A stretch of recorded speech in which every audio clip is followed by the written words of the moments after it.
ద్రాక్షరసం అయిపోయింది. కానీ ఇది మొదటి రోజే. అవును, మొత్తం అయిపోయింది. ఒక్క చుక్క కూడా లేదు. ఇది నాకెందుకు చెప్తున్నావు? వేడుక ఇలా ఆగిపోవడానికి వీల్లేదు. ఆషీర్ కుటుంబం అవమాన పాలవుతుంది. మిత్రులారా, మీరు మిగిలిన వాళ్ళతో చేరండి, నేను ఇప్పుడే వస్తాను.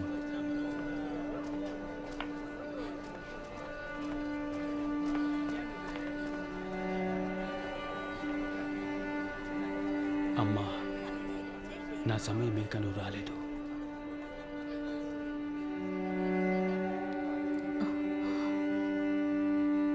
ఇప్పుడు కాకపోతే ఎప్పుడు?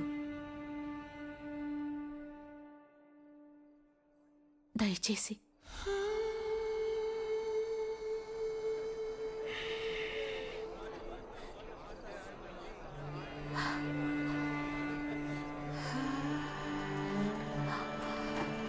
ఆయన చెప్పింది చేయండి.